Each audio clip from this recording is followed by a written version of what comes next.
And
welcome into In-Game Chat for Saturday, May 9th, 2026, Season 20, Episode number 14. And I'm Scott. And I'm RJ. And welcome into the show, everybody.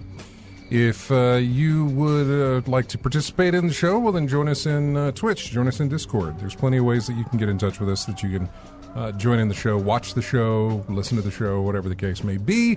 Go to ingamechat.net for all the links to do all of that. We're on Twitter and Blue Sky at InGameChat. We're on Facebook, same way. Email us, everyone, at ingamechat.net if you want to send us an email about anything. We're streaming right now on Twitch. Go to twitch.tv. Type in In-Game Chat in the search bar. You'll be able to find us. Or, again, go to our website, scroll all the way to the bottom. Plenty of links to find us there.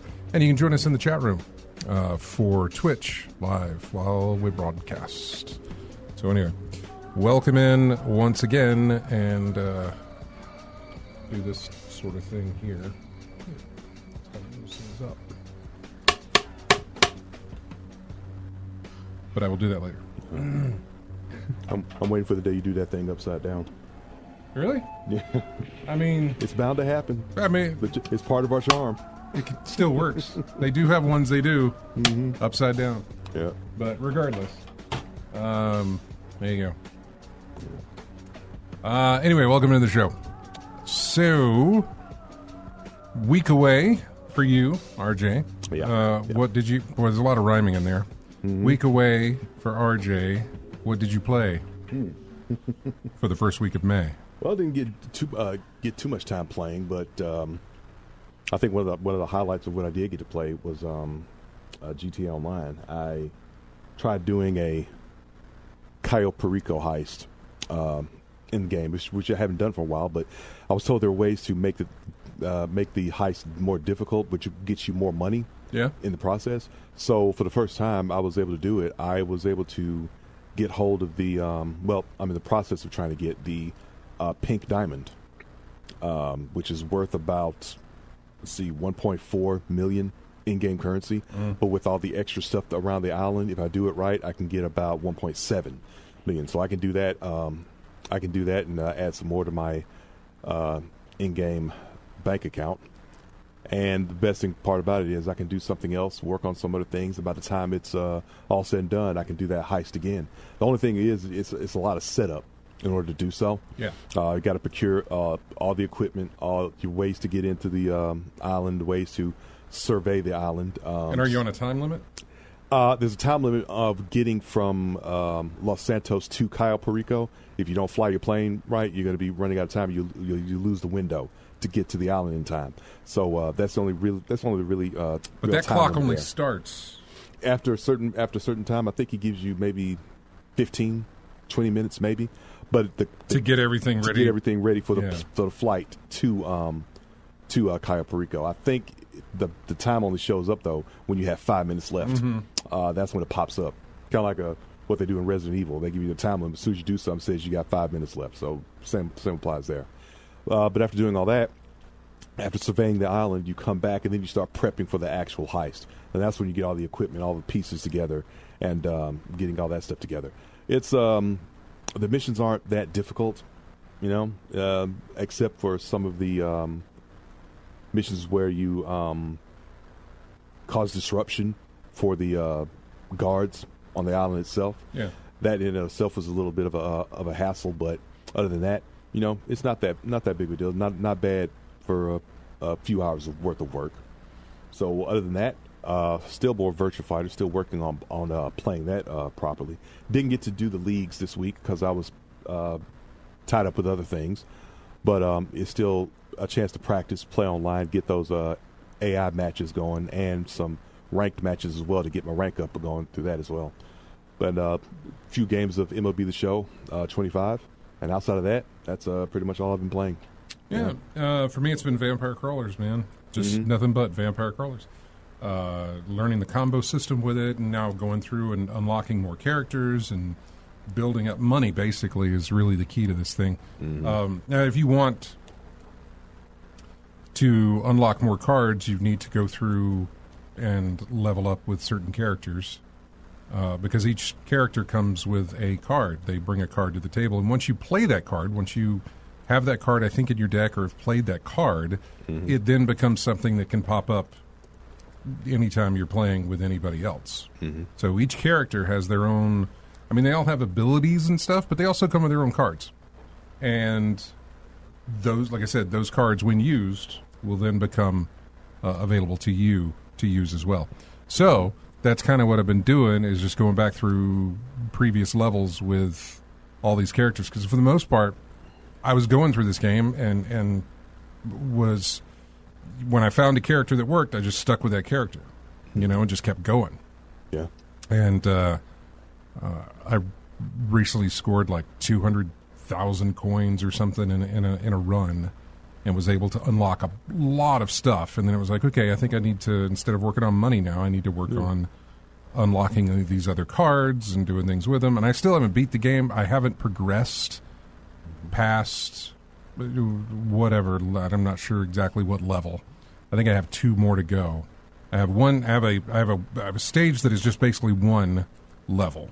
And then I have what would be the final area, and I don't know how many floors of that there is. Usually with some of these, the library has 3 floors.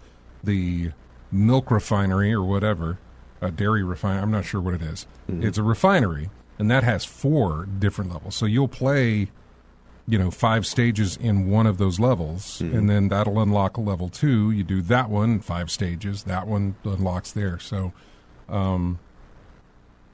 yeah, I've got like the bridge, and then whatever the last area is, whatever how many levels that has to go before I beat it. And it really doesn't. Beating this game doesn't necessarily mean you're done. It can if you want to define it that way. Yeah, I mean, it's one of the. It sounds like one of them games that you have to play over again. It's like got a lot of replay value. Right? Yeah. Exactly. If you want to do everything, if you want to see everything, if you want to have everything at your disposal for whatever you're doing, then there's way more to it than just going through the game one time. You've got all these different characters to go through it with. There's modifications to the cards that you can make. All kinds of different things that you can go through and do. I mean, some games are designed like that. Some games are designed where you will not see everything in the game unless you play it 2 or 3 times. So yeah. So I got a lot to do still with it, and so far it's been fun to do. It hasn't felt grindy. Yeah, as long as it's fun, you won't feel that way. Yeah, it hasn't really felt grindy. And right now I'm just going through and doing all the different characters and stuff. At least getting caught up. There's some other characters that I haven't unlocked yet, maybe 1 or 2 that I haven't unlocked yet. I'm not sure. And so right now I'm just going through and playing the other characters to get them done. Then I'll probably do another run for money to do some more adjustments on the cards. I can add slots into cards so that little power-up gems can go inside them. But it costs money to do that. And so I'd gone through pretty much all the cards that I wanted to go through and modify those to maximum. And now that I'm going through unlocking more cards, I will then need more money to go through and put slots on those. Then I can go through going through with money, and then I can go and start changing the rarity of the gems that show up. Some gems are ultra rare, and you can decrease that rarity. You can bring that down to make them common. You know, something like that, because they're really good, but you can bring them down to make them common. So anyway, there's a number of things that can be done, that you can do, that you can work on, and that's basically what I'm doing and going through up until my next Obsession releases, which is likely to be Lego Batman, whenever that releases later this month. So I felt like there was two that I was interested in. I felt like there were two games coming out this month that I was interested in. Not Black Flag. Batman's one of them. And I thought there was a second that I had in my mind of like, hey, I'm kind of curious about that game, but I guess not. Yeah, can you think of the genre, maybe? No idea. I may have just been confused with just Batman, I guess. I don't know why that I'm thinking there's something else coming out this month, but...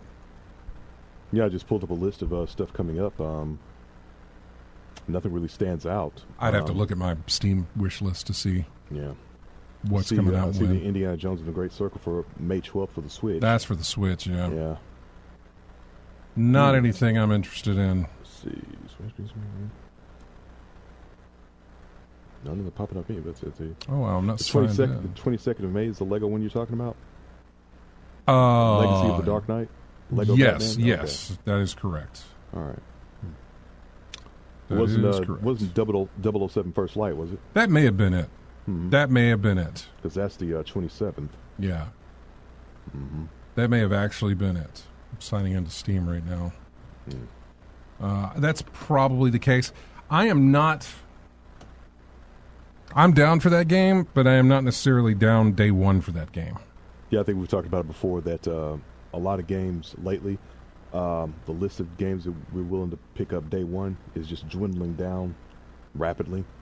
Yeah, it just seems very, and I have no problem. I know Matt wants it, and I think plenty of people. I want it, but my whole thing is like, man, you are absolutely a single player, one and done run type of thing. You know, you're an Uncharted, you're a Last of Us, you're a, and I'm not necessarily saying they're that great. I'm just saying that you are a story-driven single player game. Yeah, that will give me a great time for a good while, but when I'm done with you, I'm done with you. Whereas if you look at Vampire Crawlers, there's a lot that I can do with you. For the $10 I spent on you, there's a lot I can do with you. Right, that's one of them bang for the buck games. Yeah, on that one. And I know the comparison would be, well, what about the Batman? And in the Arkham games, which this is what this absolutely looks like, and the Lego games themselves provide a lot of replayability.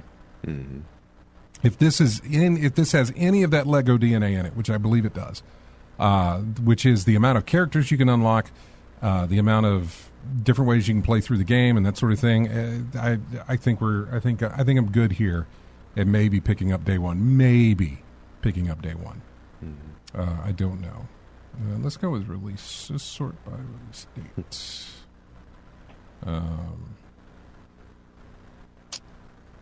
Looking. Did that say it was already in my... I was thinking about the talk we were having about Subnautica 2. I see the early access thing for May 14th. Table flip simulator. On May 21st. Oh, you know what? I think it was Dead as Disco. Oh, yeah, the rhythm game, yeah. Yeah, that came out on the 5th. Unfortunately, it's in early access. And I am not... I don't like early access. I mean, I don't have a problem with early access games. Yeah, but it's not an accurate representation of what you're paying for at the end. I'm just real reluctant to jump in on those types of games. Really reluctant to jump in on those because they are still being worked on. They're still being tweaked. They're still being ironed out. And I mean, this one even says the reviews for this are overwhelmingly positive. I am absolutely interested in buying it. I promise you. But I just, I can't do early access. I don't want to do early access. And I hate that's the way it is. I really should look at my Steam wish list a lot more. Yeah, the backlist grows, don't it? Well, not just that. It's just I forget these games that I put in here, and I was like, oh, wow, that's already out. Oh, okay. Need to look at that. Cleared Hot is still in early access. I need that to come out. That's the...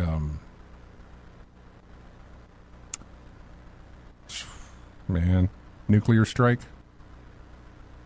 It's homage, we should say. Yeah, the homage to the Desert Strike, Nuclear Strike. Desert Strike, Nuclear Strike, yes. Combat helicopter. Combat helicopter game, yeah. Arcade combat helicopter, yes, correct. Yeah. I see in June some listed Densha Attack. The train based game, yes, kind of like Jet Set Radio. Yeah, that's in my wish list. Yeah, June 17th for PS5, Switch 2, Xbox, and PC. Yeah, that is in my wish list. And Dead or Alive 6 last round for me. That's June 25th. At least I thought it was in my wish list. I don't see it in my wish list now. Happy reminder, put it in there. I know. Speedrunners 2, that comes out in July. I still remember that after show. Boy, we used to play that thing, man. I don't know. I don't know if I'll be there. I know I'll be there. Yeah. Likely they'll either send me a code or whatever, but I'll probably be there for that game. But yeah, I got to look at my wish list a little bit more often. Anyway, so that's been it for me. Is running through Vampire Crawlers. Just absolutely addicted for that game. Yeah. Just it's got me, and I used to, now that I've learned the combo system and learned kind of how to work on this thing, I used to be heavy. Like even when I was talking to Matt last week on the show, while you weren't here, even when Matt and I were talking about it, and I was talking about how much I was using, shields and all these different things to protect myself. Well, given a week of playing and coming up short on being able to protect myself, what I did was I increased my strength and figured out ways to where you don't have to worry about protecting yourself if the enemy can never get a shot off. Ever. And you do that with wild cards and all these other things, and man, it's just overwhelming offense. It is. It's amazing. So yeah, that's the way my play style has evolved. And I'm curious to see how it'll evolve further as I go with, everything that I'm getting here. So it's really working out great. So I've unlocked like 137 of 161 achievements. So I have less than 30 to go, and we'll be working on those. Anyway, we're going to take a break. Well, are we going to take a break? We got time to take a break? We do have time to take a break, obviously. It's just we haven't reached that time just yet. There's something in the back of my throat that is itching. Don't you love that? I mean, it is really annoying. That popcorn itch. I don't know what it is.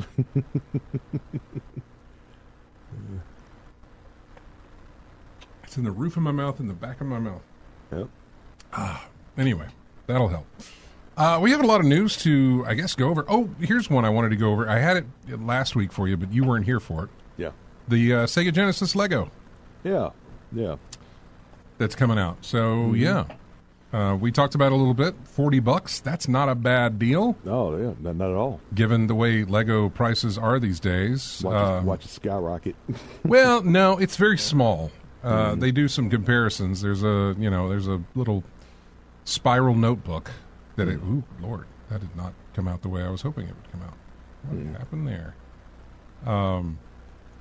Yeah, a little spiral notebook that the entire thing sits on.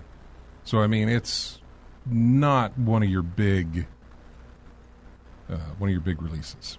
So, but $40 for another machine. You've got your Game Boys, you got your Atari that they have now.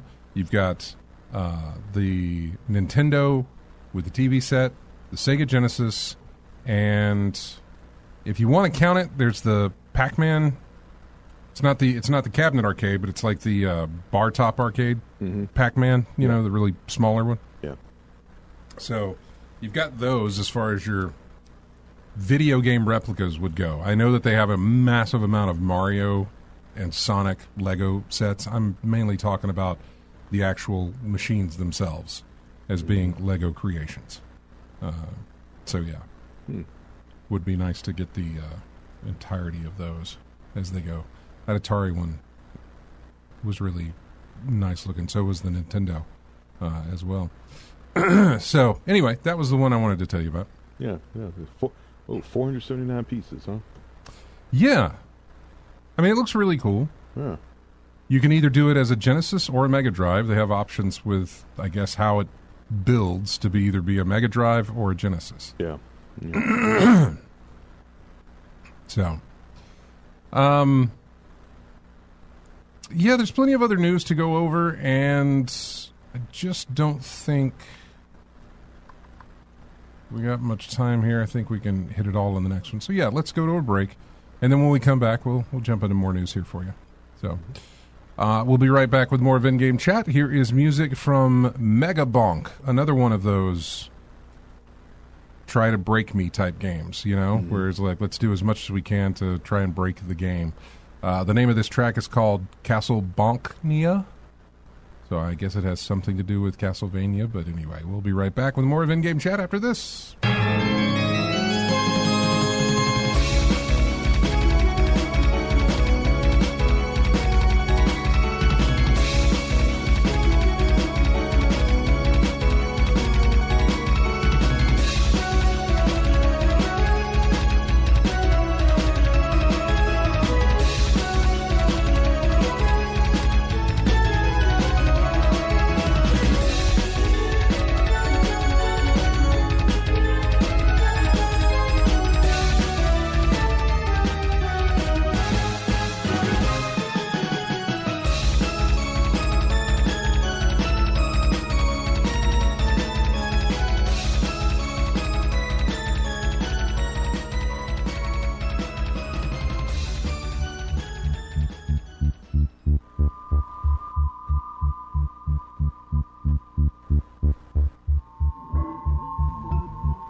Back into In-Game Chat. This is music from Lego Voyagers.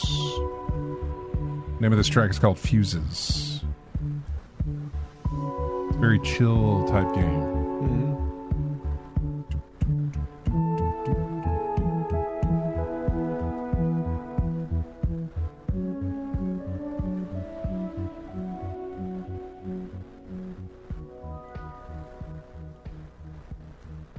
Hey, if you're an Amazon Prime member, you've got 17 free games coming at you for the month of May. And see what we've got here. Mafia 2 Definitive Edition. Fruit Bus. Survival Fountain of Youth. 60 Minutes to Extinction Escape Room, whatever that is. Lethal Honor Order of the Apocalypse. I don't know what that is. Space Grunts. Sounds self-explanatory. Palindrome Syndrome Escape Room. Hot Brass. I don't know what that is. Nordic Storm Solitaire. Moon Mystery. Pro Basketball Manager 2026. And then if you have the whole Luna thing or whatever, you can do Alien Isolation, Resident Evil 2, Guardians of the Galaxy, Middle-earth Shadow of War, Lego Star Wars 3 The Clone Wars, and Lego Star Wars The Complete Saga. So, quite a bit. Yeah. Any of that stands out to you? Nope. It is stuff that I will just completely claim and add it to my GOG, my Good Old Games accounts or my Epic Game, whatever they unlock on, whichever system or whichever platform they unlock on. I will absolutely add them to my collection. So, I guess some of the big news that we got this week is where to go. Let's see. There's the Sony stuff, but there's also the increase in price for the Nintendo Switch.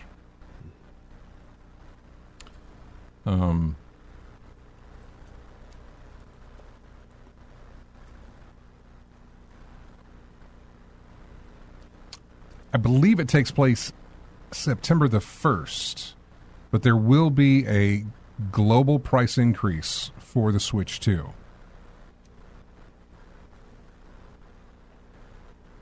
$500 is where they're going to. From September 1st of this year, the price of the Switch 2 in the U.S. will increase by $50 to $500. So $450 right now for just the console. Now it'll be $500 come September 1st. Mm-hmm. This doesn't mention the whole the Switch 2 with the Mario Kart World. I think those are kind of I think those prices will remain at $500, but they are not. I don't think they're making any more of those. Yeah. In other words, right now they're only manufacturing the Switch 2 consoles sold alone with no games. I imagine come whatever time that they'll make, like a Star Fox bundle or a, whatever the next Mario or Zelda or whatever comes out. Mm-hmm. They'll do little bundles like that. They did it with the Switch 1. They'll probably do it with the Switch 2. Possibly. Yeah. Currently, that your console is $500, or at least will be September 1st, doing pack-ins will only make that go up in price. You're still not going to sell it for $500 if you get a free game with it. It'll be $550, probably. If you go by the indication of what they did last year with the release of the entire system, where you had standalone for $400, or was it standalone for $450, Mario Kart pack-in for $500. I would imagine that now that the prices are going up, if they have any other pack-in, it'll be $550. Yeah. Probably. Might not. I don't know. What was the talk around that? It was like it was better for you to get the one with Mario because it was like $80. Yeah, if you wanted the game with it, go ahead and just buy the $500 version, because standalone Mario Kart World is like $80. $80, so yeah. So you're saving yourself, $20-$30, whatever the case. Mm-hmm. And I think it comes with a download code. It doesn't actually come with a physical copy of the game. I was trying to remember how much of a jump it was for the PlayStation 5 when I picked mine up, as opposed to what it was going to be turning into. I don't remember. I just know it was going up, and now it's gone up. Because I'm thinking about $50, a $50 increase. I'm like, I may have it in here for this one. Is that enough to put pressure on folks to get their Switch 2? For what? Say again now? I was saying it's a $50 increase enough to increase pressure on folks to want to go out and get their Switch 2? Possibly, if they had plans on doing it. Yeah. It's all about, for some people, it is all about what games are available that they want to play. Mm-hmm. This announcement of Star Fox, we haven't really gone over it with it yet, but Star Fox kind of announced out of nowhere, which is only another remake. A game, and from what I understand, it's a game they have remade 4 times already. Yes. The SNES version got a remake for the 64 version, got a remake for the GameCube. Probably the GameCube version, and then the Wii, I think, got a remake. But it's been a remake of the first game. Mm-hmm. Every single time they've done it, it's been a remake. Same remake, different console. Yeah. Now, they do have, I want to say there are other games in the series that aren't remakes. I don't know. I'm not that big of a Star Fox guy. But it's just, okay, we have a new console. Let's make the same game again, but make it look better for this. Okay. Although, let me be honest with you, I've only ever played the SNES Star Fox game. Back then it was all, Mode 7 or whatever that technology was that they were calling it. because it was Star Fox and Mario Kart. Or Super Mario Kart or whatever it was. Then it was Mario Kart and Star Fox that got their little Mode 7 chips and F-Zeros and things like that. So, yeah, I did play it, but that was about it. I never owned an N64 anyway. Yeah. And so I was never there for any of that. But speaking of, we're talking about, price increases and that sort of thing and what anything's going to look like. Sony has said that they have yet to decide when they're going to launch the PlayStation 6, nor what it will cost because of memory shortages. In an investor-focused Q&A meeting, Sony said it sold 1.5 million PS5 units in the fourth quarter ending March 31st, 2026. That is down from the 2.8 million that it sold the same quarter the previous year. Well, understandably, because everything in the economy went up. That is the worst quarter for PS5 sales since the console launched in November of 2020. Here we are 6 years into this generation, and we have no idea when that next generation is hitting. PS5 is now near the 100 million sold mark, 93.7 million if you want to be accurate about it. And although it continues to lag behind the PS4, it's worth remembering the PS4 had seen various price cuts at this point in its lifestyle.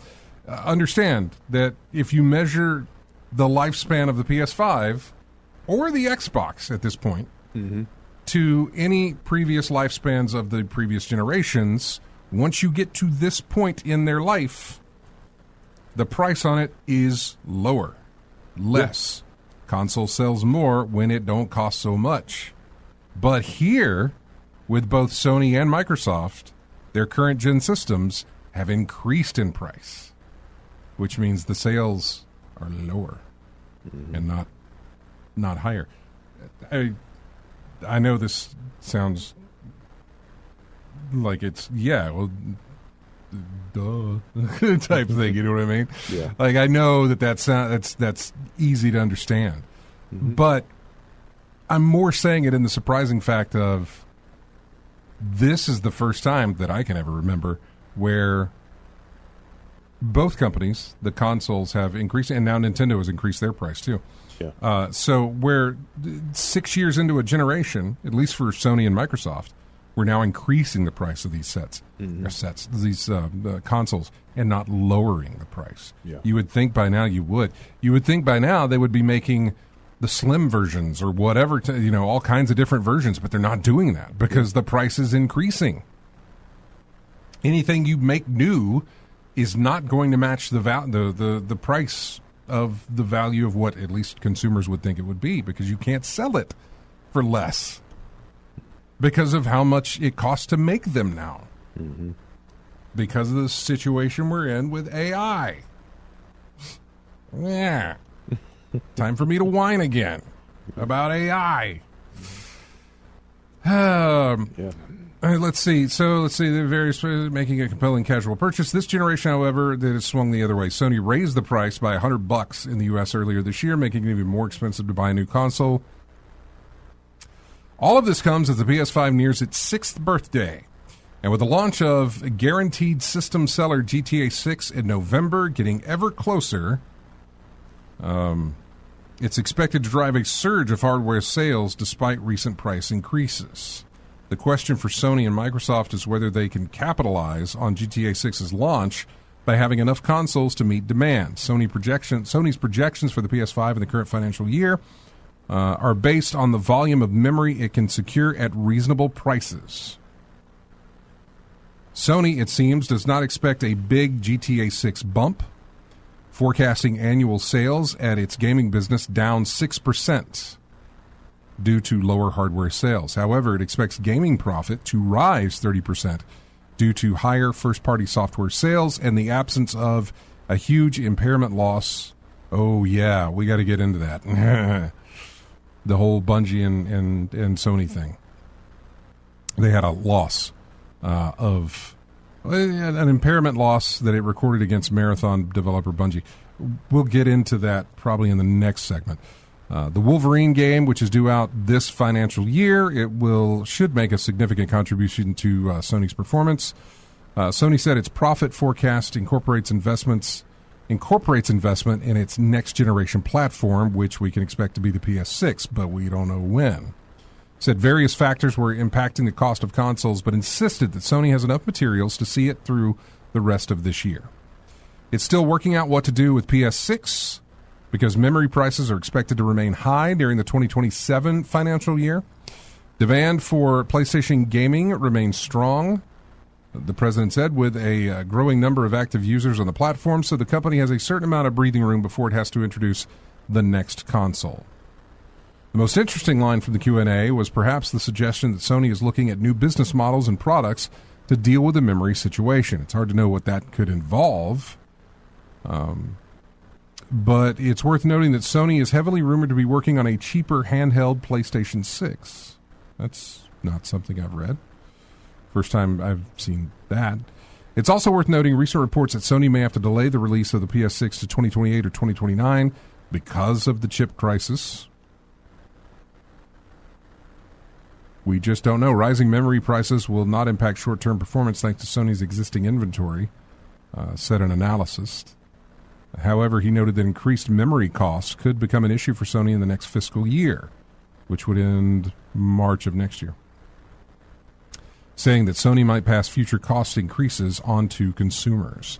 Microsoft, meanwhile, has gone ahead and announced Project Helix, its next-gen Xbox console, although it isn't expected to launch for some time either.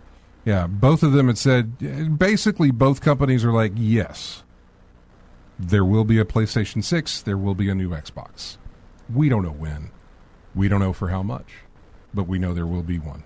Mm-hmm. So, and I'm curious. I'm thinking way down the line. I know, right? Way down the line. I think they're just going to ride this thing out, see how much they can get out of their out of the current gen Xbox and PlayStation before they even think about trying to pass off the price. They have to. Yeah. Because of the price. And the problem is the longer that this takes,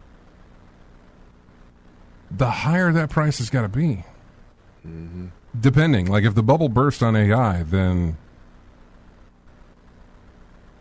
I just don't see the bubble bursting on AI. I don't know how the bubble would burst on AI. Too much folks who's got too much money tied up in it. There's so much tied up into it. Yeah. And I don't even mean like your personal use of what you're doing. I'm talking about these big corporations. Big major corporations. They got tons of money, and they're putting a lot of money into AI. Yeah. And so, yeah, that's tough. Because you at some point, I don't know. It's either got to break or they've got to bite the bullet and say, okay, we're releasing this, but here's how much it's going to cost. Or figure out a way to, I don't know, man. Yeah, try to do now. You got sticker shock galore. I really don't know. I don't know how it's going to work. Yeah. I haven't looked at memory prices recently. I mean, that whole situation that we were having where memory prices were continuing to go up. Mm-hmm. Eventually, it was just like, yeah, memory is stupid expensive right now. What's the current one? DDR5? DDR5, yeah. 5, yeah. And it doesn't matter if they release the next level of DDR6, that's going to be eaten up and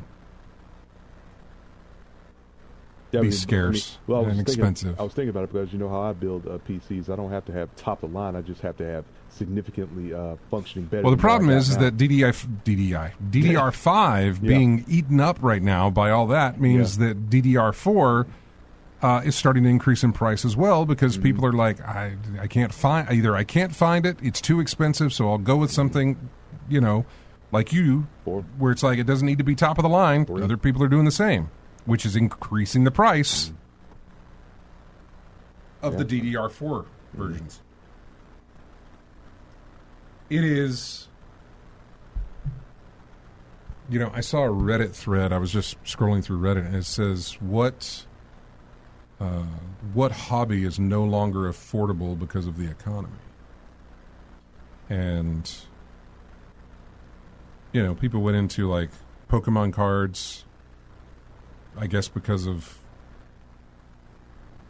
I say scalpers, but, the people that just hoard and grab and, don't give anyone else a chance to get into it, which is whatever. That's been in collecting forever. But that's collecting. But enthusiast PC building, you know? Somebody mentioned restoring cars. Yeah, car enthusiasts, yeah. Yeah. Somebody mentioned that, like, you know, just building, you know, repairing and rebuilding a car, which is never something that I was into, and seems like a pretty... Finding parts, making sure they're the right Yeah, fit. apparently that's hard to do now. I haven't. Again, it's not a hobby I'm familiar with, but PC building, yeah. But the car thing. I mean, I was thinking, can anyone 3D print? No, they weren't. They weren't talking about 3D printing. They were talking about, like, actually, you know, going to junkyards, buying up stuff, and apparently it's hard to do that now. Apparently, I have no idea. I don't know why the economy's affecting that, but it made me think about that. Like, I can't modify or build my PC. If I want to build a PC, I really can't do it. I have to be satisfied with what I've got and hope that it lasts. Which, I mean, for the most part, your PC will last you quite a while. Sometimes I wonder that we got miracle PCs in this building for as long as we've had them, and they still keep going. I mean, understand it. These radio stations were run by PCs. The music on all of our stations, the whole thing, 24 hours a day, 7 days a week, is the PC on all the time doing the same thing. Yeah. And it has to remain that way. It has to stay that way. Look, my workplace has old PC hardware, but it still works. It still does the job. So, yeah. As long as it keeps going, Same thing here. It's going to stay in the office. Yeah, exactly. Same thing here. And I just hope that my personal PC at home has the guts that these things have that can just keep them going. Yeah. Just keep them going, because I need it to survive. Yeah, when you were talking about cars earlier, think about the old classic cars that last a long time, as opposed to the modern vehicles where the wind hits it wrong, and something goes wrong with your, especially with the computer systems in it. Not really a car guy, so I don't know on that. You would better than I would, but I'm not necessarily familiar with that. Yeah, let the computer go out in the modern car, see how long it takes your car to get back on the road properly. Yeah, that's the thing. This has just been, and like we've talked about, it's not just in our video game consoles, folks. Yeah. Those of you who just keep us on in the background. You're anything that requires memory of any type is going to increase in price. Your cell phones are going to go up in price.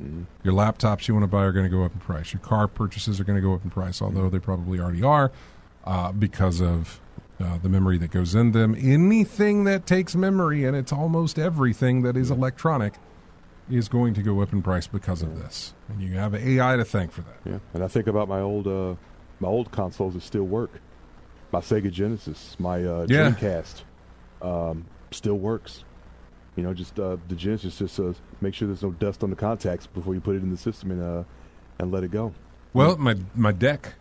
Oh yeah, it's in the other room. Yeah, my Steam Deck, which has which has the emulator on there, so that I can play all of those Nintendos and Segas and things like that. Yeah. But I gotta hope that thing stays alive.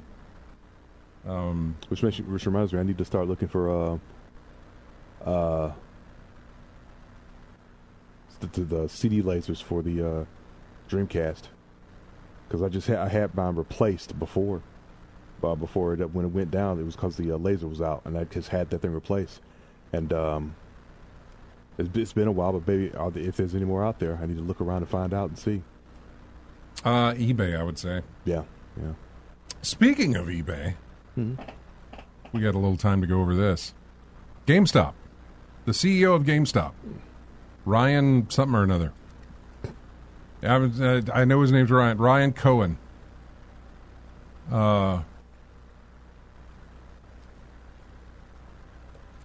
Says this article from IGN says it is a very odd interview. He's failed to say exactly where he's going to get all the money he needs to buy eBay for $56 billion in a bizarre new interview in which he continued to say he didn't understand the questions he was being asked. Yesterday, GameStop made an unsolicited $55.5 billion offer to eBay at $125 per share in cash and stock. This was written on May 5th.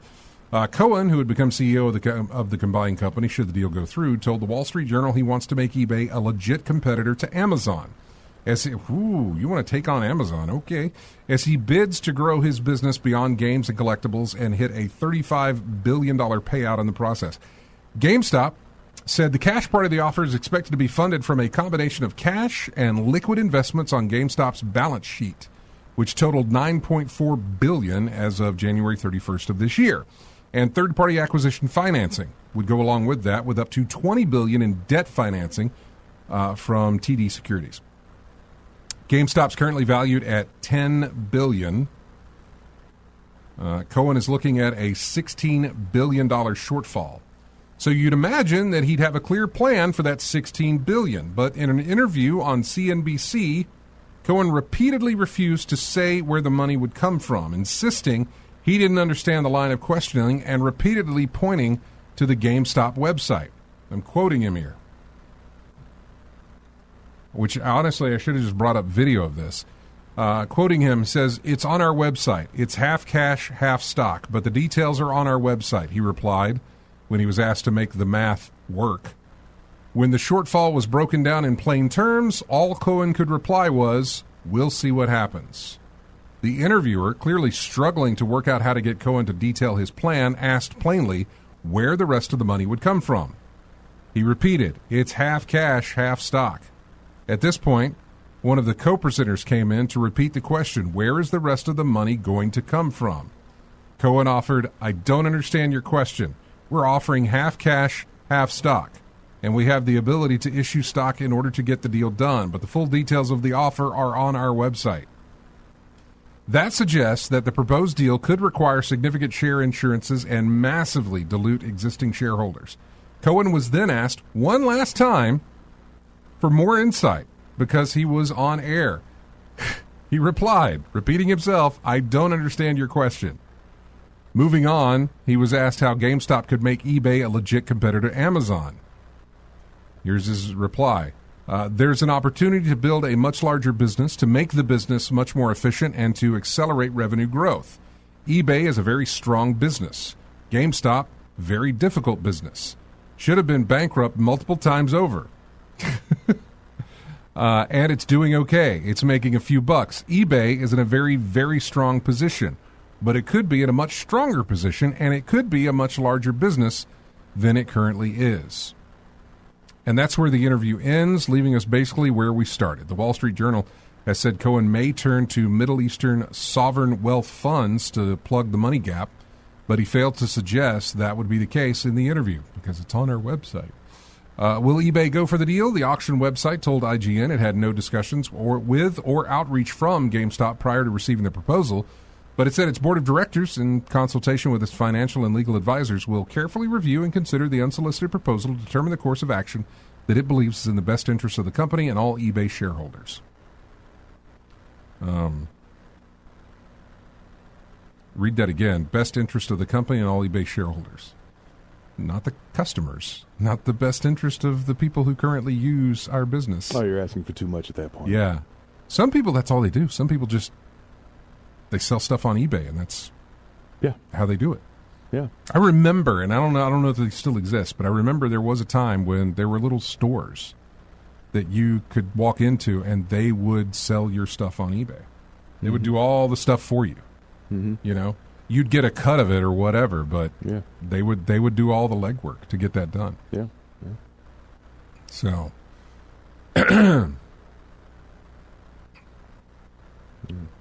I don't know how it's going to work. Yeah. And by the way, and how many times you ask a question before you realize he's not going to answer it? I don't know, man. It's so... What was it? It was 4 times they asked the same question? Well, because he wasn't answering it. And when he said, "I don't understand your question," the question is, where are you coming up with the money? We're offering half cash, half stock. That's not the answer. Where is... You have a $16 billion gap. Yeah. Where's the money coming from? Next question. Yeah, he just wouldn't. He would refuse. Yeah, next question. Like you can say we're not. You could absolutely just say right now we're not ready to give that information, or we're not. I'm not at liberty to say, or whatever you want to say. Mm-hmm. But to constantly refer to like, hey, it's on our website, or I don't understand the question, makes it feel like you're not being honest, or you're not being forthcoming with information. Sound like business. No, it sounds like you don't. It sounds like he.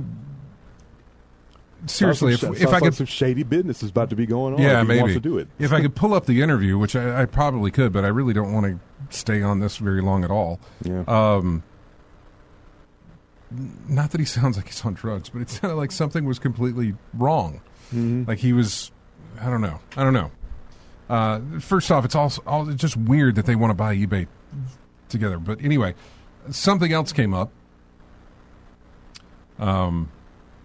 Hours after putting up a pile of stuff up for auction purportedly to help finance the acquisition, Ryan Cohen said he had been suspended from eBay.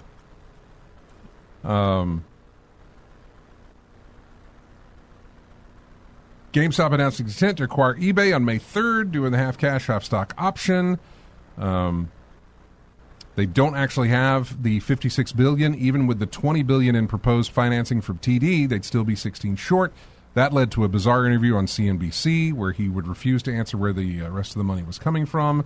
Fast forward to May 6th, and Cohen's message on Twitter, I'm selling stuff on eBay to pay for eBay. The stuff in question includes games and gaming swag, a variety of sports cards, much of it quite expensive. A GameStop mouse pad, for instance, is currently sitting at $1,525, while a Halo 2 Master Chief statue is pushing $14,000. But not... Stupid pop-up. But not long after he posted that message, Cohen claimed he had been suspended from eBay for reasons unknown. An image of the suspension message said his account had been permanently suspended because of activity that we believe was putting the eBay community at risk. His account was locked out, and his listings had been removed. Either eBay has exceptionally responsive customer service or something else, because when you hit the link less than 12 hours later, the account was fine. I can't say if all the listings are there, but there's still an awful lot of stuff up for grabs. In the immediate aftermath of the eBay announcement, some suggest the acquisition offer was a stunt, possibly to goose up GameStop's share price, although that would be pretty obviously illegal, and if that is the intent, it doesn't seem to be working out with a link to the fact that GameStop was down in the red.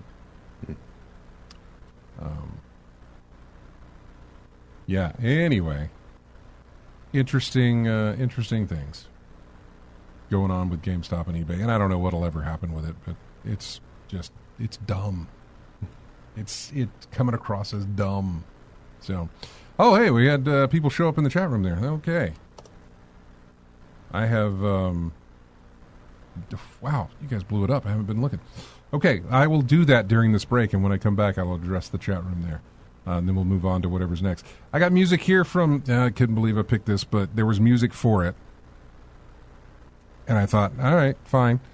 Garfield Kart 2. The main theme for that. It came out, I think, in September sometime. So, yeah, we're still on that kick. We'll be back with more of In-Game Chat right after this.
Welcome back into In-Game Chat.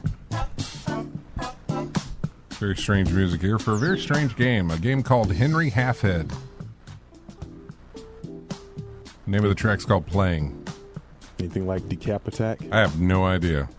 You heard of it? Nope. Chuck D Head?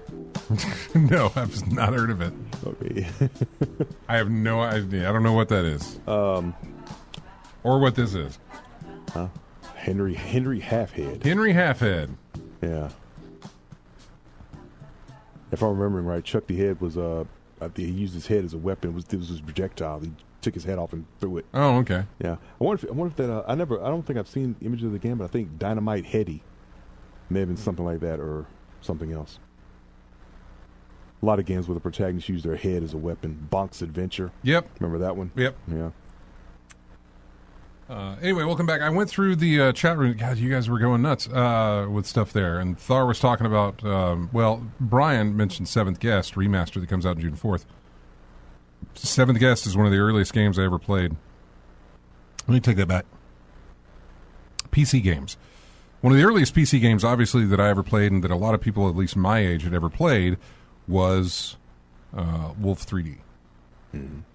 Shareware, you know? The ones where you just walked into your video game store and there were the 3.5 floppies, cellophane wrapped into a thing. And it's just, here, take one. You know, you just took it. Yeah, the free sample bowl. Yeah. And you got Wolf 3D on it, at least a level of it, and then you could buy it if you wanted to, that sort of thing. But it was you pick up demo off the counter of the electronics store. After that was, Doom. But I think in between there, I'd say in between there, but like Wolf 3D and Doom, but then like the first game that I played that was far more advanced than what Doom, although at the time Doom and Wolf 3D were just amazing with what they were doing. But Seventh Guest with their FMVs and things like that just was like, oh wow, because basically you were looking at a rendered image. In other words, the game didn't really have to show off its graphics because you were only looking at a picture for the most part, and then the FMV would be laid on top of it to show whatever was going on. Seventh Guest was one of the first, right just before I went into my Myst obsession, which is still stuck with me. But just a note, that Seventh Guest remaster, if you picked up the VR Seventh Guest, I think that released last year sometime, this is the same one, just without the VR aspect to it. From what I understand, this is the same one. So, what else? Yeah, GameStop went back, or Game Pass went back down. You're right, the price dropped, but no COD Day One. We talked about that, I think, last week on the show. Lisa Migrant says the AI is, it's not if the bubble bursts, it's when that it's going to happen. I know it's a when thing, but that's still I don't know when it's going to happen. That's still and in my lifetime it may not. I don't know. But I don't know I don't know when it will end. You're exactly right. It's probably not an if, but a when. It's just there's no idea when that's going to happen. When it does, just as he says it'll be worse than the housing crash. Whenever that happens, it's just not going to end well. AC Wraith says he's still burning from the Steam controller scalpers, and he couldn't afford one anyway. We go into that. The Steam controller went on sale Monday. I believe it was Monday. And absolutely sold out very fast. They had another line of people getting into the queue for buying it on Friday. I don't know how that went. But, yeah. What was it, $100? It was, yes, $100. Let's see. Yeah. I'm checking eBay. Oh, for the Steam controller? Seeing what happens. That would be interesting to see if it's up there. I'm sure some of them are, but I don't necessarily know that they are. Let's see, new listing, new Steam controller, black Bluetooth Gen 2 2026 in hand, ships Monday the 11th, $230. Wow. There's another one, $240. But you can, oh, okay. These are used as pre-owned. Brand new, $260. Yep, $300. Yeah, so the $250 to $300 range I'm looking at right now. That's so that you can have it currently, like right now. Mm-hmm. I just went back to the Steam website, and there is a reserve button for the controller. You click on that, and you're basically you'll be emailed about a purchase availability in the order that the reservation was made. Mm-hmm. Yeah. This is not one of those, gotta have it now, need it right now. I've been without you, Steam controller, for a very, very long time. Mm-hmm. So there is not an occasion in which I need to resort to going to eBay because I need you immediately. Mm-hmm. I can put in a reserve, wait forever how long that's going to happen because I didn't need you previous. Yeah. So, yeah, I can wait. I can wait on you, Steam controller. Not a problem. So, yeah. Yeah, Lethal Migrant says, I'll give you pesos. Yeah. Not dollars for it. Yeah. Seventh Guest had awesome music, too. The second CD could be played in an audio CD player. I will offer 250 pesos. Yeah. Yep. So there you go. Thanks for throwing stuff in the chat room. I have to remember that it's there. I can't, I should be able to, I should just throw it up on the screen. I figure something new out to do it. So, let's go back to Sony and Bungie again. Sony has recorded, this comes from PCGamer.com. Sony has recorded a wince-inducing impairment loss of $766 million against Bungie for the financial year ending 2025. That's the one that ended March 31st, 2026.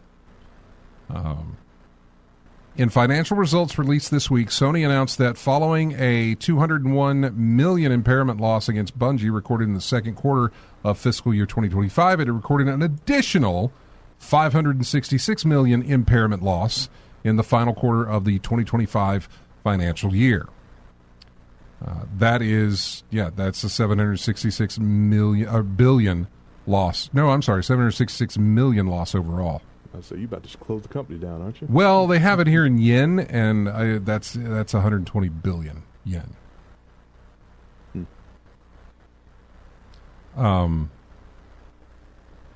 If you had the good fortune not to study economics or business, an impairment loss is the term for an unexpected decrease in an asset's value versus its book value. They're trying to explain it here. That is to say, if I own a video game studio and record its value at $50 million, but someone reveals the video game bot 5000, which can develop games in a quarter of the time, my studio would suffer an impairment loss. That change in conditions of the market and production would mean my $50 million studio was now really only worth about $12.5 million. You wouldn't record an impairment loss for an asset's normal wear and tear. That's just expected depreciation. When Sony acquired Bungie in 2022, it did so for $3.6 billion. What's Bungie worth now? Your guess is as good as mine, but I'm going to go out on a limb and say significantly less. In quarter two of the fiscal year of 2025, Bungie's impairment was down to Destiny 2 underperforming. Sony's moneyman at the time said, regarding Destiny 2, partially due to the changes in the competitive environment, the level of sales and user engagement have not reached the expectations we had at the time of the acquisition of Bungie. While we will continue to make improvements, we downwardly revised the business projection for the time being and recorded an impairment loss against a portion of the assets at Bungie. The quarter four loss isn't yet attributed to any one thing in particular, but the time span encompasses the release of Bungie's extraction shooter, Marathon. Despite some pretty strong initial sales, the game has not been the hit that Sony was hoping for. It's likely Marathon's relative underperformance is fueling this latest loss, at least in part. It's certainly not good news for Bungie, particularly given Sony's rather ruthless record of bringing the hammer down on its underperforming properties, but I'm not willing to prognosticate too hard. For what it's worth, Sony says its overall sales for its games and network services in that fiscal year for 2025 were essentially flat, while its operating income was up 12%. Even with Bungie's impairment loss acting as a lodestone, Sony's hardly having to sell the family soft silverware just yet. So they're not in anything bad just yet, but yeah. Some of the comments here says, I mean, it's a games as a service. Service is right there in the name. Services aren't profitable. They're not supposed to be profitable. You have to offer something beyond the service for it to make profit.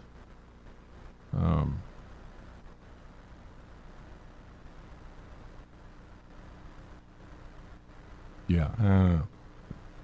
We'll see how that's going to shape out, but it's not good because I don't think that's going to get better. I don't think anything that they release for Destiny 2, as far as expansions and seasons and whatever else they're getting at, is going to help. And I don't know what they could do for Marathon to make that any better. Go free to play with it? Well, you did that with Destiny 2, but you could go to free to play with it and only make your money off cosmetics, although I just don't think they're going to do that. Revamp it somehow. I'm not sure. There's a lot of people when I read forums about this that talk about, there's a term for it, but getting new players into the game. Was it retention? Not retention. Revitalize. Something about pulling in new players is they're not staying. New players come, or they try the demo, or maybe they buy it and then they refund it afterwards. They're not staying around. Okay, it's not holding their interest. Yeah. It's not retaining them. The retention is bad. Yeah, and it's not working out for them. Have they asked them why they... It's because the people... Basically because the only people that have stayed into it are the diehards. The sweats, the people who have already, gotten so far ahead of the game that the new players that come in are completely devastated. So it's all about wooing. It's all about wooing the casual player. Yeah, and keeping them interested. And from what I understand, when they go to new seasons, everybody starts back at zero. So maybe that helps it as a new season. And I don't know when the next new season is. It's coming up pretty soon, but I don't know when the new season starts. But I know that there's a part of me that says all that work you put in means nothing now. Maybe because for one, all that work you put in gives you experience. And I don't mean experience as an XP in a game. I mean it gives you experience playing the game. You have a better idea of your play style with it and how to play it. Whereas a noob comes in, and even if you guys are on the same level, as far as in-game, experience-wise, you're more experienced than they are in playing this game. Yeah, PvP is going to be a wipe. Your map retention is better. Yeah. You still, I know where to go to sit and wait. I know, outside of new maps. Which discourages new players, yeah, too. Of course. Very much so. So it doesn't necessarily matter that everybody is going to be on a level playing field. Your experience of putting all that time into the game serves you better to know map memory and whatever else is going to be going on. Yeah. You still know how to play the game better than people who are getting in for the first time. So I don't know, and that's what I've read is that like this is really not a friendly game for newcomers. It's just not, and they got to figure out how to fix that. How to make it entertaining for the casual player that makes them want to stay around. Yeah. They did a lot of that. Destiny did a lot of this because it was also hard for newcomers to come into Destiny and be like, I can't do any of the high level content because I'm not high level and it takes forever to get there. Which is why they did the whole it's not buddy system, but like when you would join a fire team, your level would be brought up to whatever the highest level play. I think it was the highest level player in your fire team was. Yeah. Now, as soon as you detached from that, you weren't making XP gains like they were, or the XP gains of the gap between your level and their level. Mm-hmm. You were still progressing, but you were able to play with them and play that content that you couldn't as a solo player, because you were riding with them. And so, I don't know. I think there's ways to do it, but having absolutely no interest in Marathon, I don't know what those ways are, and I'm not going to devote the time to try and think of any. Yeah, they just go back to Arc Raiders. I know the way you feel about Bungie, Lethal Migraine. I know you hate them. He said Bungie has always had zero value, so they haven't lost anything, just large salaries to Novel Dev. I would give you the large salary thing, because I remember whoever it was, Pete Parsons or something, one of the guys who worked at Bungie, who was taking his nice Sony bonus from when they bought them and buying up cars and doing all this other stuff, and and then laying off people on the team while you spend the money you got from your bonus, to do whatever, and then while the company just. And that noise I made was the downward fall of things. So, yeah. And if I said the wrong name, I apologize. I don't know that it was actually him. I could be wrong. My memory ain't so great. Hey, good news for you, RJ. It looks like I say good news for you. I don't know where you stood on the whole Injustice series. But it looks like NetherRealm is working on Injustice 3. Been a while, though. Hasn't it? An article from published Wednesday alleges that Warner Brothers Games employees' resume, God, there's a lot of S's. Brothers Games employees' resume contained Injustice 3 as a game that they had worked on. It points out that collaborative rumors about the game have swirled for over a year now, such as one instance where Aquaman and Superman's voice actors reportedly told fans that the game was in development. It would honestly be more surprising if NetherRealm delivered 3 Mortal Kombat games in a row or something new altogether, as the developer has swapped between the two series consistently since Injustice Gods Among Us first debuted in 2013.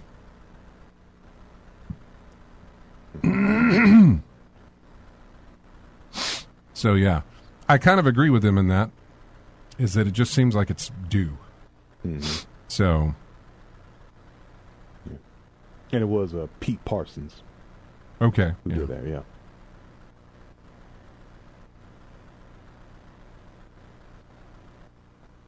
I'm reading more about this article here just to see if there's anything more. Yeah, it's probably something we'll get, and we're getting closer and closer, about a month away. What's today? Yeah, we're just a little less than a month away, I think, from, our big Summer Games Fest E3 thing that likely will have an announcement of that game.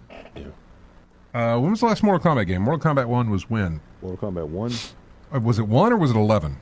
What was the last? What was the last one? 1. The redoing of the The story. reboot. That was September of 24, right? Let's see. Because 2023. 23. Mortal Kombat 1. The number 1. Wow. 2023. And then they had the DLC and everything afterwards. But yeah. Right, but then we had also the Mortal Kombat Legacy Collection. Yeah, the one that did bad. Yeah, that one. Well, the one that had all the different kind of Mortal Kombats in one little collection type thing that I never did pick up, but eventually will. Legacy Collection was last year, I think. Yeah. October of last year? October 25? 2025, yeah. Yeah. Hey, this is really comfortable. I can move the microphone back here. This way. As long as you don't fall out of that thing. I mean, I don't want to fall out of the thing. We hope not. I can just do this. That's nice. That's workman's comp. Although if I do, well, no, only if I hurt myself. Which is a possibility if you fall out that thing. Yeah, well, people have been hurt with less. I'll put it that way. I know. Yeah, there's plenty of reasons for me to get hurt from less of this anyway. But because I'm old. Yeah. October 30th of 2025 is when the Legacy Collection came out. Yeah, and I'm still not in a position to where I actually want to pick that game up yet. I do, but it's one of those where I'm not a fighter game, but man, so much is packed into that thing that I really just kind of want to own it so that I can have all that stuff. Yeah, there've been some collections out there that has so much stuff in there. You like for that price, and I get all of this. I know. Yeah, even if you're not a fighting game enthusiast, that Contra one that came out that had a ridiculous amount. The Turtles compilation that had all that stuff came out. I think there was one for Castlevania that had a whole bunch. Castlevania's actually got 2. Mega Man has 2. Yeah, Mega Man has 2 or 3 that are like legacy collections of a bunch of different Mega Man. The one I was thinking of for you was, is it Gradius? Gradius or am I thinking of? No, I'm not thinking of R-Type.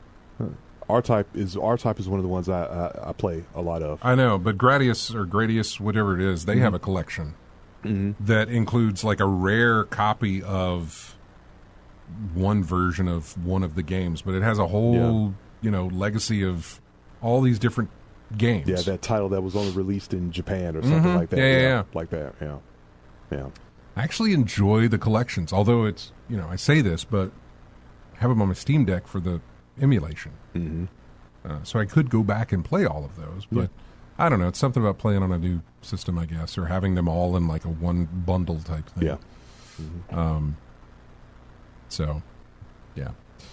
We should take a break. When we come back, we'll go back into more of, I don't know what we've got here. What do we have?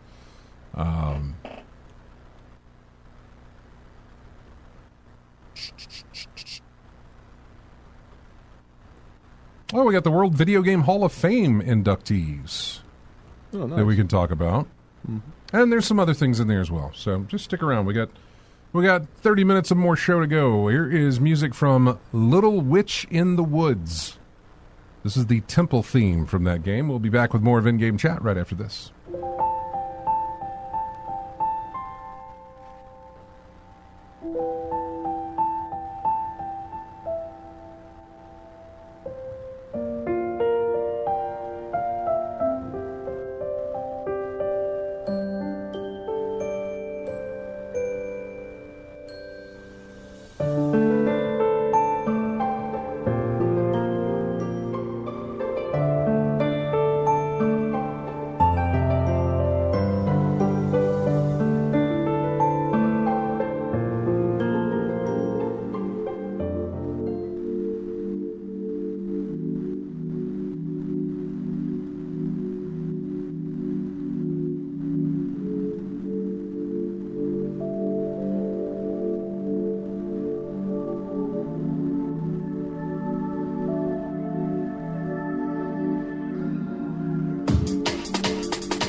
Welcome back into In-Game Chat. This is music from Easy Delivery Company. Name of the track is called Same Day.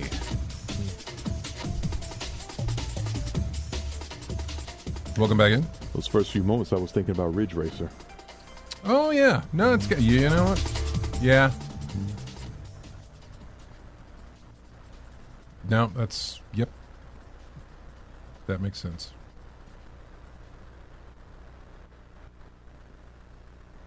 All right, what are we going? Oh, there was more here.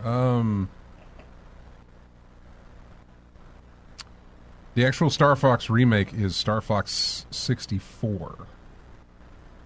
Is the one that's getting remade. Wonder if that was their most popular one. Could be, I don't know. Stage layouts are the same from Star Fox 64, but the dialogue, graphics, and character designs have been completely revamped. Include all new cutscenes, challenge missions. You can play using mouse controls because of the Switch 2, co-op play, where one plays on one Joy-Con as the pilot and the other uses the mouse controls as the gunner. The game even supports the N64 controller, the Switch version, for a more nostalgic experience. That comes out June 25th. Still a remake. And I'm okay with that, but I'm just like, as long as maybe you get something else coming down the line that's an original, is what I would say. What I did just say.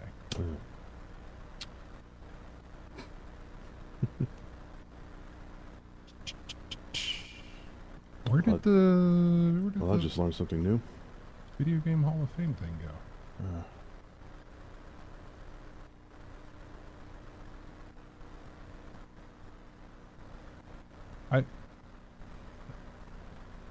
Why is my eyes? What's going on with me here? I lost the article. I mean, it's in our stuff. It's in our. It's because I keep it that way. But aliens, everything you know about Stranger. There it is. Found it. Oh, God. The 2026 finalists for the World Video Game Hall of Fame. Yeah. Okay. What do we have here? Let's see.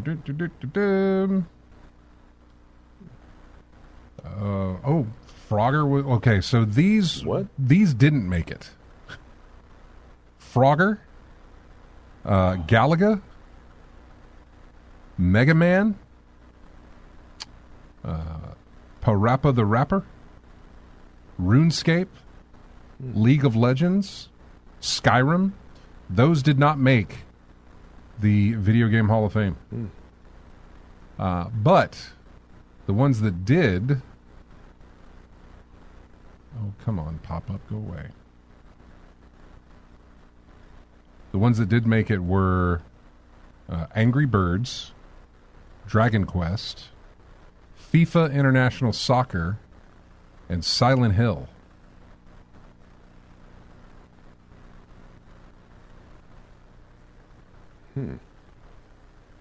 Angry Birds feels like it shouldn't be. Well, FIFA Internet, I don't know. I don't know about FIFA.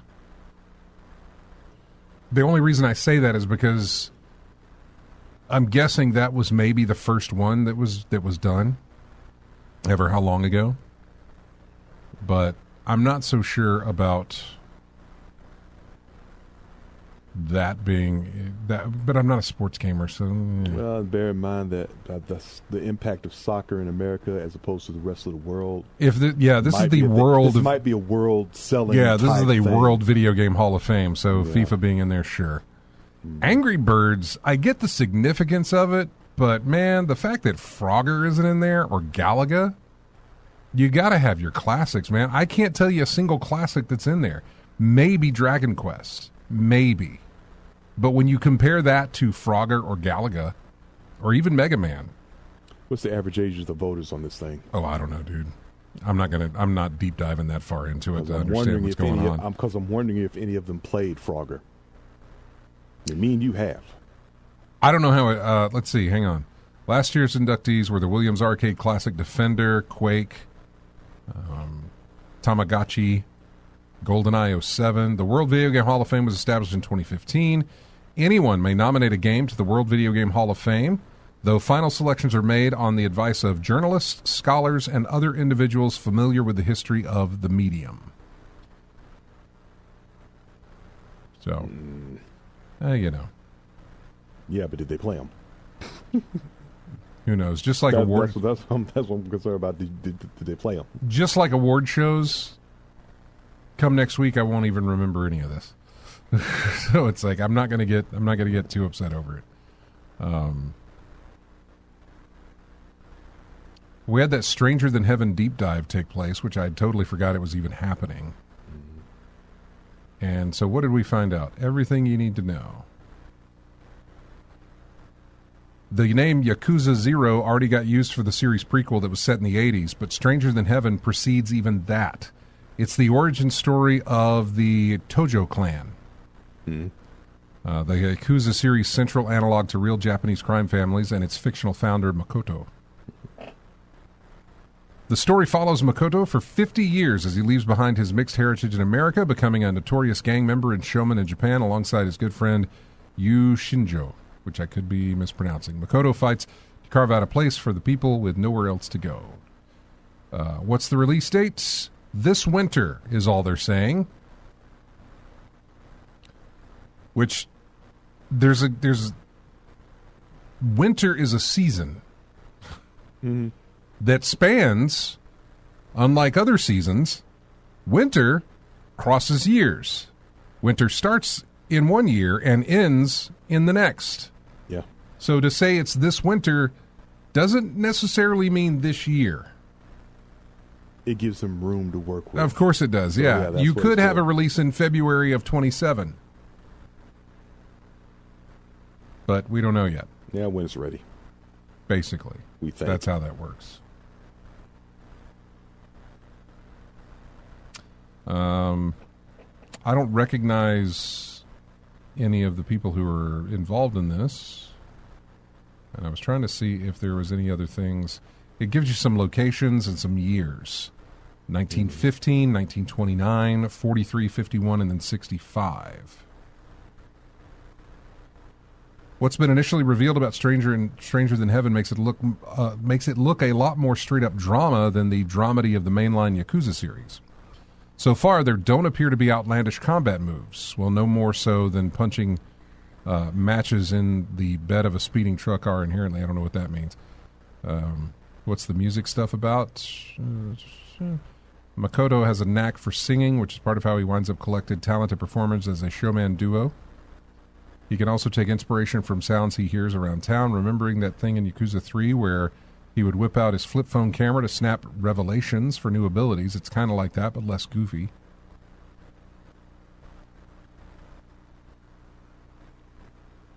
The combat system for Stranger Than Heaven, it's not a return to the classic combo-based brawler combat of the first 6 games, but it is a return to action rather than turn-based RPG combat of the newer Like a Dragon games.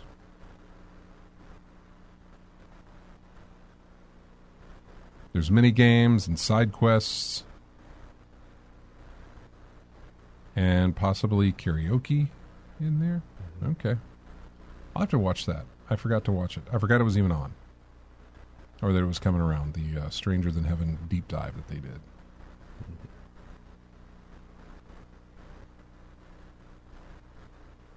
Yes, because it's a historical piece in the lore of the series. They took a more toned down approach. Yeah. Nothing, seemingly. Yeah. Hey, we were talking about AI, and this is just going to be a little public service announcement that the Chrome browser that you use on your laptop, I don't know about your phone, but Google's Chrome browser has been quietly downloading a 4 gigabyte local AI model onto users' devices without asking permission. What's more, if you manually delete the model, Chrome will simply download it again. Security researcher Alexander Hanf, who runs the That Privacy Guy website, who discovered Chrome's dubious behavior. He found a file measuring around 4 gigabytes stored in Chrome's local app data folders. As the file name implies, it's a weights file for Google's Gemini Nano AI model. And as he notes, it is downloaded without your permission.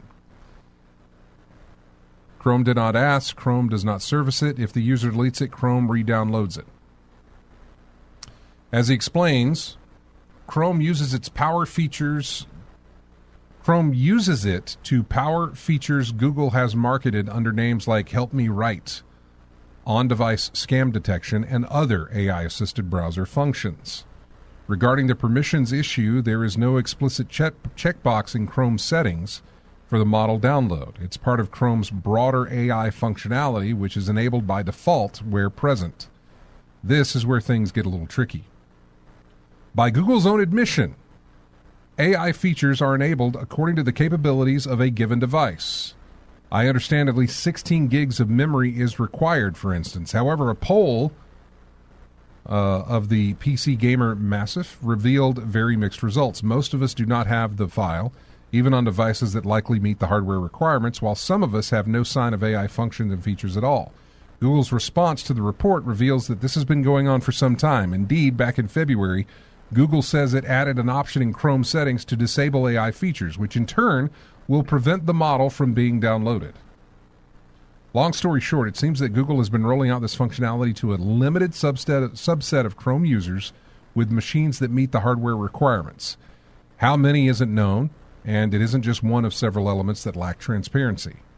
Apart from the obvious lack of user permission and those transparency issues, there are plenty of other problems. 4 gigabytes is a significant chunk of data, both in terms of local storage and also bandwidth. Anyone with a metered internet connection, for instance, really needs to know about that 4 gigs that are being downloaded. Those of you who get charged once you go over a certain limit of downloads, of data being downloaded, this is a thing. Oh, I didn't even think about that. Yeah. Yeah. There's also the energy footprint of this kind of rollout. Half the guy that found it has calculated that if this AI model were pushed to 1 billion users, the distribution of the data would guzzle 240 gigawatt hours of energy and generate 60,000 tons of CO2 equivalent. Note, that's just getting the model out onto devices, never mind any energy used by the models locally on said devices. Wow. Similarly, you should... if your PC does have the files, it'll be located in a subfolder of the local app data files for your Chrome installation. I could go through that and check this right now, but I won't. Similarly, he tried to say, you should find a toggle switch for on-device AI in the system subsection of Chrome's settings menu. If you don't see that toggle switch, it's because your machine either doesn't meet the hardware requirements, or if it does, you haven't been included in the rollout. Okay, so there are some ways to, I guess, bypass this. Oh, okay. For the record, we understand Chrome downloads the model to all 3 of the major desktop class operating systems, Windows, Linux, and Mac. But not to mobile devices running Android or iOS. So your phone ain't doing it. But your laptop and your desktop possibly are. So that's something to consider. Back to the chat room. Lethal Migraine says, you're right, it was Pete. AC Wraith says, I enjoy the Injustice stories. I'm not big on Mortal Kombat style gameplay, though. Lethal Migraine says, I couldn't care less about the games, but the new MK movie looks good in previews. That's out now, I believe. AC Wraith said it was Gradius Origins that had all that stuff in it. Brian RTR says, no Leisure Suit Larry. I think Leisure Suit Larry is already in the Gaming Hall of Fame, I think, but I don't know. I think he was nominated at least one time. Or those games were, anyway. Yeah.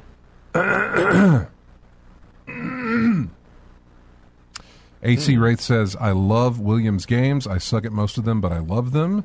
Lethal Migraine says, I want all the Williams Midway sports games redone. Mm-hmm. Those were the arcadey ones, wasn't it? Like NBA Jam? I believe so. Midway. Yeah, Midway was NFL Jam, Blitz. Yeah, NFL Blitz, yeah, things like that. Yeah. Yeah. Oh, by the way, it says as of May 2026, Leisure Suit Larry has not been inducted into the World Video Game Hall of Fame. Oh, okay. Yeah. Did you ask AI that? Mm-hmm. You did ask AI that? I just put it in the search and it popped up that. Okay. Look, oh, no, you just did a search. That's fine. Yeah. I thought you actually asked AI. No, Google. You put a Google search in Google, it automatically does that. Okay. By the way, I didn't know about that barrel roll thing. What are you talking about? Go to Google and search do a barrel roll. Oh, it'll do the... Yeah. Yeah, I didn't know that. Okay. That surprised the blank out of me. I thought my laptop messed up or something. No. It's fun, though. All right. So there you go. Just, more stuff. More AI getting into our lives, whether we want it to or not. Automatically, yeah. A 4 gig surprise? I don't like that it doesn't matter. If they had said, well, it's only this size, I'd still be weird about them not installing something without asking or telling me or just having it in there. Or they try to mask it as part of your automatic updates for your browser or something like that? Google is such a different company than what it originally was, man. Yeah. Isn't that what usually happens, though? Started out as one thing. Of course it is. And it gets molded and shaped. You want to know why? Well, you already know why. Yeah. Money. The almighty dollar. Yeah. I think that's it. There's some other stuff in here about the Mind's Eye developer, or the Mind's Eye studio, the Build a Rocket Boy. The sabotage accusations? Yeah, they laid off yeah. more people, even after they released the story campaign that was inspired by the alleged sabotage situation. Mm-hmm. So there was that, but yeah. I think that'll wrap it up for us. I think we're done here. I think we're done here. So I want to thank everybody for joining us on the show today. We will be back again next week. I don't know what week are we looking at, because I've got to start looking at like when I'm going to start preparing for Memory Day, Memorial Day. Yeah, it looks like either next week or the week after is when I'm going to have to start getting ready for that. But it's just a lot of work on my end to get ready for a day off in this building. So yeah, I got to start working on that. But that's a ways away, so we will be back next Saturday. And we hope you will be too. But thank you for joining us. We do appreciate it. Hope you have a fantastic week, a wonderful week. I don't know what's releasing this week, but if it's something you're looking forward to, I hope you enjoy the game. We have music here we're going to go out to, which is from Borderlands 4, which released last year. I had forgotten. This is called Under My Green Thumb. You guys have a fantastic week. We will see you next Saturday for more of Endgame Chat.